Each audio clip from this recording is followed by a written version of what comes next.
باللہ من الشیطان الرجیم بسم اللہ الرحمن الرحیم اللہم اجعل عملی کلہ صالحا واجعلہ لوجہک خالصا ولا تجعل لأحد فیہ شیئا اللہم فقہنا فی الدین۔ السلام علیکم ورحمۃ اللہ وبرکاتہ۔ آج ہم ام المومنین حضرت زینب بنت جحش رضی اللہ عنہا کی سیرت کے بارے میں جانیں گے۔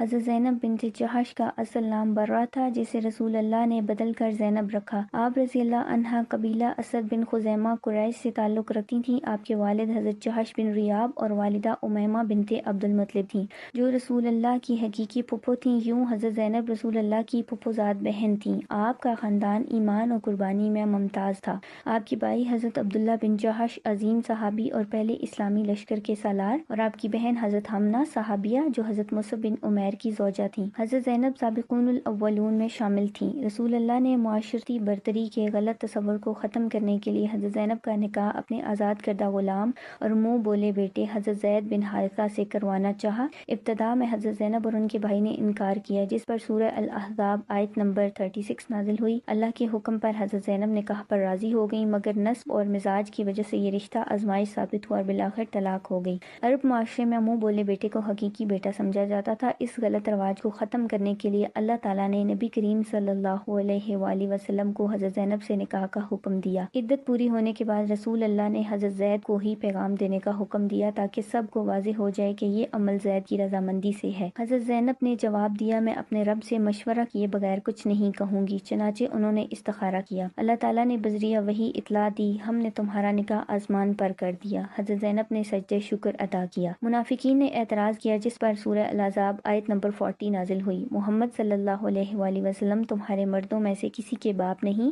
بلکہ اللہ کے رسول اور آخری نبی ہیں۔ یوں ان کے اعتراضات ختم کر دیے گئے۔ نکاح کے بعد رسول اللہ نے ولیمہ فرمایا، کچھ لوگ دیر تک بیٹھے رہے۔ اسی موقع پر آیات حجاب نازل ہوئیں۔ صحیح بخاری کی حدیث کا مفہوم ہے، حضرت انس بن مالک رضی اللہ عنہ بیان کرتے ہیں کہ انہوں نے نبی کریم صلی اللہ علیہ وآلہ وسلم کی 10 سال خدمت کی۔ وہ فرماتے ہیں کہ پردے کا حکم سب سے پہلے اس وقت نازل ہوا جب نبی صلی اللہ علیہ وآلہ وسلم نے حضرت زینب بنت جحش سے نکاح کے بعد ولیمہ کیا۔ کچھ مہمان کھانے کے بعد دیر تک بیٹھے رہے، جس سے نبی صلی اللہ علیہ وآلہ وسلم کو تکلیف ہوئی۔ جب آخرکار وہ چلے گئے تو نبی صلی اللہ علیہ وآلہ وسلم نے اپنے اور حضرت انس کے درمیان پردہ ڈال دیا، اور اسی موقع پر آیت پردہ نازل ہوئی۔ حضرت زینب عبادت گزار، روزہ دار اور بے حد سخی تھیں۔ محنت سے کما کر صدقہ دینا ان کی پہچان تھی۔ وہ اپنے ہاتھوں سے کام کرتی تھیں اور جو ارننگز ہوتی تھی اس کو وہ چیریٹی میں خرچ کرتی تھیں۔ رسول اللہ صلی اللہ علیہ وآلہ وسلم نے فرمایا، تم میں سب سے پہلے مجھ سے وہ ملے گی جس کا ہاتھ سب سے زیادہ لمبا ہوگا، یعنی سب سے زیادہ صدقہ دینے والی۔ بعد میں ازواج مطہرات سمجھیں کہ سب اس سے مراد سخاوت تھی، اور یہ وصف سب سے زیادہ حضرت زینب میں ہی تھا۔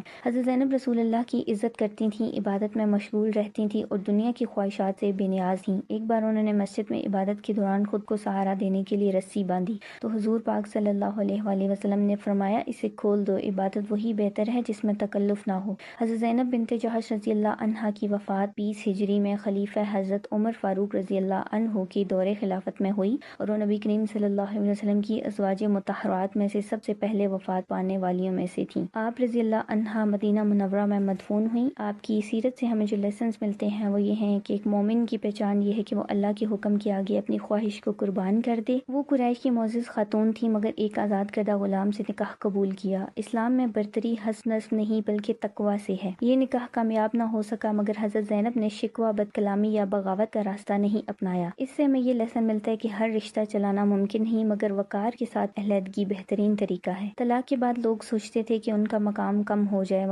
جائے گا، مگر اللہ نے خود قرآن میں ان کے نکاح کا اعلان فرمایا اور رسول اللہ سے ان کا نکاح کروایا۔ جو عورت اللہ کے لیے قربانی دیتی ہے، اللہ اس کی عزت کو خود بلند کرتے ہیں۔ حضرت زینب بہت زیادہ روزہ رکھنے والی اور راتوں کو عبادت کرنے والی اور متقی خاتون تھیں۔ ظاہری رتبہ اصل نہیں، اصل سرمایہ اللہ سے تعلق ہے۔ وہ اپنے ہاتھوں سے کام کرتی تھیں اور اللہ کی راہ میں خرچ کرتی تھیں۔ بہترین صدقہ وہی ہے جس میں دکھاوا نہ ہو۔ امہات المومنین میں بعض اوقات فطری رکابت ہوتی تھی، مگر حضرت زینب حق پر ڈٹ جاتی تھیں۔ مضبوط عورت وہ ہے جو حق کے ساتھ کھڑی ہو، بغیر دل کی کدورت کے۔ سبحانک اللہم و بحمدک، واشہد ان لا الہ الا انت، استغفرک و اتوب الیک۔